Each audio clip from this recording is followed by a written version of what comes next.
कल हमने श्रीमद् भगवद गीता के पहले अध्याय में श्लोक संख्या 6 तक के बारे में व्याख्या किया था। अब आज श्लोक संख्या 6 के पश्चात चलते हैं श्लोक संख्या 7, 8, 9 और 10 को लेते हैं। इन श्लोकों को स्पष्ट करने से पहले सामान्य संदर्भ इसका समझ लिया जाए। पहले अध्याय में दुर्योधन ने पहले द्रोणाचार्य को दिखाया कि गुरुदेव देखिए सामने किस प्रकार से पांडवों की सेना खड़ी हुई है और उनके कौन कौन से महान सेनानी हैं। पांडवों की सेना का वर्णन कर लेने के पश्चात दुर्योधन के मन में यह आया कि पांडवों की सेना का तो हमने बहुत बढ़ा चढ़ा करके वर्णन किया, इससे ऐसा न हो कि गुरुदेव द्रोणाचार्य हमसे ये कहने लगे कि जब तुम्हारी दृष्टि में पांडवों की सेना इतनी महान है तो पांडवों से संधि क्यों नहीं कर लेते हो। तो इससे तो जो योजना बनाया हूं उस योजना पर तुषारापात हो जाएगा। तो दुर्योधन ने सोचा कि हमें अपनी सेना का भी वर्णन करना चाहिए और गुरुदेव को बताना चाहिए। तो 7वें श्लोक से अपनी सेना का वर्णन दुर्योधन करता है। 7वां श्लोक, अस्माकं तु विशिष्टा ये तान् निबोध द्विजोत्तम नायका मम सैन्यस्य संज्ञार्थं तान् ब्रवीमि। अस्माकं तु विशिष्टा ये तान् निबोध द्विजोत्तम नायका मम सैन्यस्य संज्ञार्थं तान् ब्रवीमि। अस्माकं तु विशिष्टा ये, दुर्योधन कहता है कि हे गुरुदेव, अस्माकं मतलब हमारे पक्ष के, अस्माकं तु विशिष्टा ये, हमारे पक्ष के भी जो विशिष्ट महारथी हैं, तान निबोध, उनको भी आप अपनी बुद्धि में बैठा लीजिए, उनको भी आप समझ लीजिए। द्विजोत्तम, द्विज धन उत्तम, द्विजोत्तम, हे द्विज श्रेष्ठ, हे ब्राह्मण श्रेष्ठ। दुर्योधन गुरुदेव को कहता है द्विजोत्तम, ब्राह्मण श्रेष्ठ, हे ब्राह्मण श्रेष्ठ। अब हमारे पक्ष की भी जो सेना है उनको समझ लीजिए। नायका मम सैन्यस्य, मम सैन्यस्य नायका, मेरी सेना के भी जो नायक हैं, संज्ञार्थम तान ब्रवीमि ते, तान मतलब उनको मैं आपसे संज्ञानित कराना चाहता हूं, बताना चाहता हूं, उनसे भी आप संज्ञानित हो जाइए। श्लोक का तात्पर्य यह है कि पांडवों की सेना को तो आपने देख लिया, अब हमारी सेना के बारे में भी आप जानकारी कर लीजिए। अगला श्लोक, 8वां श्लोक, भवान भीमश्च कर्णश्च कृपश्च समतिञ्जय अश्वत्थामा विकर्णश्च सोमदत्तिस्तथैव च। भवान् भीमश्च कर्णश्च कृपश्च समतिञ्जयः अश्वत्थामा विकर्णश्च सोमदत्तिस्तथैव च। इस श्लोक में कौरवों के कुछ महान सेनानियों के नाम दुर्योधन बताता है। पहला शब्द है भवान। भवान मतलब आप कौन? गुरुदेव द्रोणाचार्य आप स्वयं महान सेनानी हैं। भवान भीमश्च पितामह भीष्म, जिनको की इच्छा मृत्यु का वरदान है। पितामह भीष्म के सामने कौन टिक सकता है भला? उनको तो कोई मार ही नहीं सकता है जब तक वो स्वतः न चाह लें। तो आप हैं, पितामह भीष्म हैं। कर्णश्च, महाबली कर्ण हैं। कर्ण के बारे में कौन नहीं जानता है? कृपश्च समितिंजय, कृपाचार्य। कृपश्च कृपाचार्य, समितिंजय। समितिंजय का मतलब युद्ध में विजयी, युद्ध में विजय प्राप्त करने वाले। कैसा भी युद्ध हो उसमें विजय प्राप्त करने वाले कृपाचार्य भी हैं। अश्वत्थामा, आपका बेटा अश्वत्थामा, जिसको आपने ही शिक्षा दिया है, अश्वत्थामा है। विकर्णश्च, मेरा भाई विकर्ण है। सोमदत्ति, सोमदत्ति, सोमदत्ति मतलब सोमदत्त का पुत्र। सोमदत्त का पुत्र मतलब भूरिश्रवा। तो सोमदत्ति मतलब सोमदत्त का पुत्र भूरिश्रवा। भूरिश्रवा भी है। तो कौन कौन नाम बताया दुर्योधन ने? द्रोणाचार्य, पितामह भीष्म, कर्ण, कृपाचार्य, अश्वत्थामा, विकर्ण और भूरिश्रवा। बाद में जब युद्ध प्रारंभ हो जाता है तो हम सभी जानते हैं कि किस प्रकार से किसकी मृत्यु हुई थी।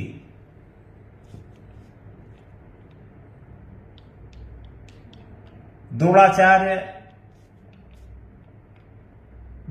की मृत्यु, द्रोणाचार्य को तो मारा था द्रुपद के पुत्र धृष्टद्युम्न ने।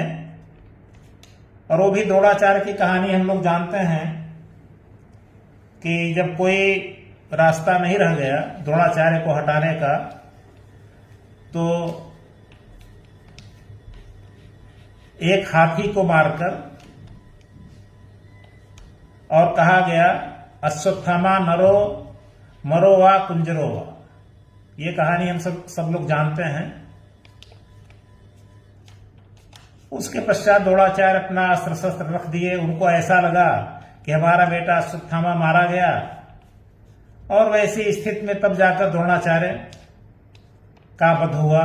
धृष्टद्युम्न ने मारा द्रोणाचार्य को। भीष्मश्च, भीष्म इच्छा मृत्यु प्राप्त किए थे, और कहानी हम लोग जानते ही हैं कि शिखंडी का सहारा लेकर अर्जुन ने पितामह भीष्म को मारा था। कर्ण के बारे में भी हम लोग जानते हैं, अर्जुन ने कर्ण को किस तरह मारा था। अश्वत्थामा की कहानी महाभारत युद्ध में एक प्रकार से अंतिम कहानी आती है, जिसमें कि सोते हुए 7 लोगों को मार डाला अश्वत्थामा ने। विकर्ण को भीम ने मारा था। भूरिश्रवा को सात्यकी ने मारा था। तो इतने महान 8वें श्लोक में इन महान वीरों के नाम दुर्योधन बताता है। 9वें श्लोक में दुर्योधन कहता है कि जो 8वें श्लोक में जो हम नाम बताए हैं, केवल वही हमारे कौरवों में अद्वितीय सेनानी नहीं है, उनके अलावा और भी बहुत से सेनानी हैं। तो 9वां श्लोक, अन्ये च बहवः शूरा मदर्थे त्यक्त जीविताः नाना शस्त्र प्रहरणाः सर्वे युद्ध विशारदाः। अन्ये च बहवः शूरा मदर्थे त्यक्त जीविताः नाना शस्त्र प्रहरणाः सर्वे युद्ध विशारदाः। अन्ये च बहवः शूरा, इसके अतिरिक्त अन्य बहुत से सूरवीर हैं। मद अर्थे मेरे लिए त्यक्त जीविता, जो अपने जीवन का, अपने प्राणों का मोह त्याग करके मेरे लिए इस कुरुक्षेत्र में आए हुए हैं। ऐसे अन्य बहुत से सूरवीर भी यहां पर हैं। और वे सूरवीर कैसे हैं? नाना शस्त्र प्रहरणाह, नाना प्रकार के शस्त्रों को चलाने में निपुण हैं। सर्वे युद्ध विशारदाह, और सभी युद्ध में विशारद हैं।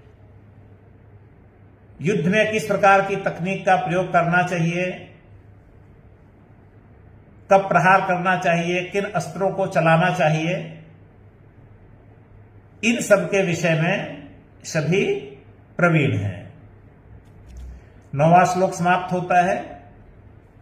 यहां तक दुर्योधन अपने कौरवों की सेना का वर्णन करता है और गुरुदेव द्रोणाचार्य को बताता है कि आप हमारी सेना को भी समझ लीजिए। लेकिन दुर्योधन ये देखता है कि द्रोणाचार्य पर कोई फर्क नहीं पड़ रहा है। मतलब होता यह है, जब किसी को कोई बात बताई जाए तो कोई ना कोई उत्तर देता है, उसकी प्रशंसा करता है या उसमें कोई कमी बताता है, कुछ ना कुछ तो बोलता ही है। लेकिन द्रोणाचार्य कुछ बोल नहीं रहे हैं, शांत हैं एकदम। तो द्रोणाचार्य को शांत देखकर दुर्योधन ये सोचने लगा कि मैं तो अपनी सेना का वर्णन किया इतने अच्छे ढंग से, लेकिन गुरुदेव द्रोणाचार्य कुछ बोल ही नहीं रहे हैं। इससे दुर्योधन के मन में संदेह होने लगा। संदेह क्या होने लगा? संदेह यह होने लगा कि लगता है कि विपक्षी की सेना, पांडवों की सेना हमारी सेना से ज्यादा शक्तिशाली है, हमारी सेना उनकी अपेक्षा कमजोर है। महाभारत के युद्ध में यह भी है कि अधर्म का पक्ष दुर्योधन की ओर था, धर्म और भगवान का पक्ष पांडवों की ओर था। तो जिधर धर्म और भगवान का पक्ष होगा उधर हृदय निर्मल होगा और उधर मनोबल भी ज्यादा होगा, और जिधर अधर्म का पक्ष होगा भगवान भी नहीं होंगे जैसे कौरवों की तरफ, तो उनका मन निर्मल नहीं होगा, मनोबल में कमी होगी, मन के अंदर कहीं कहीं डर भय होगा। तो दुर्योधन के अंदर हमेशा ये डर भय बना रहा कि युद्ध में कदाचित हम जीत नहीं पाएंगे और पांडव जीत जाएंगे। कभी ऐसा सोचता था, कभी ये सोचता था कि नहीं, हमारी तरफ तो इतने बड़े बड़े सेनानी हैं, पितामह भीष्म हैं, द्रोणाचार्य हैं, कर्ण हैं। तो दोनों संदेह में हमेशा दुर्योधन पड़ा रहता था। तो 10वें श्लोक में दुर्योधन यह सोचता है कि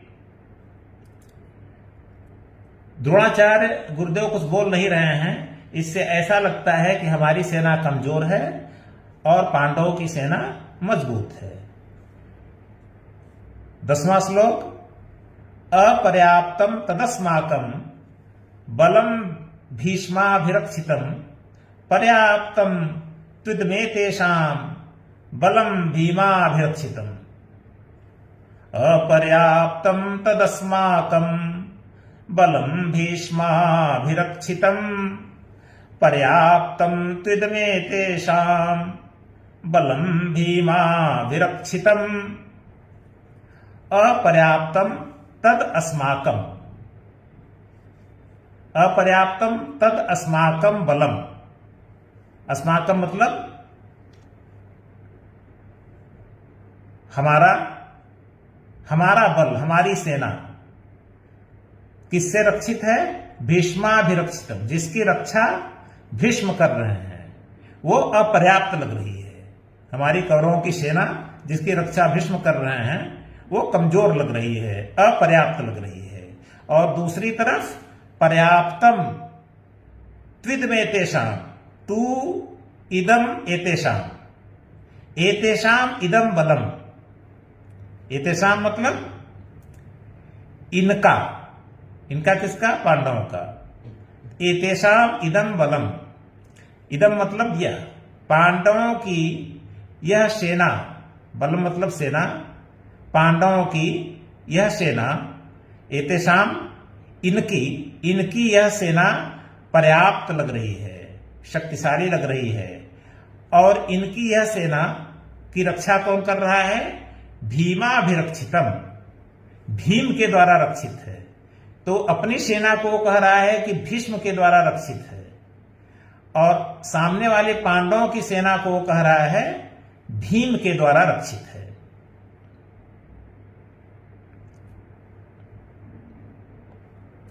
यहां पर आकर 10वां श्लोक समाप्त होता है। तो आज हमने प्रथम अध्याय के श्लोक संख्या 7, 8, 9 और 10 की विवेचना किया।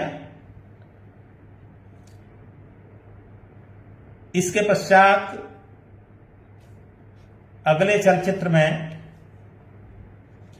हम व्याख्या करने की कोशिश करेंगे। तो आज इस चलचित्र में अपनी वाणी को यहीं पर विराम देते हैं। यत्र योगेश्वरो कृष्णः यत्र पार्थो धनुर्धरः तत्र शेर्विजयो भूतिर्ध्रुवा नीतिर्मतिर्मम। जय जय श्री राधे।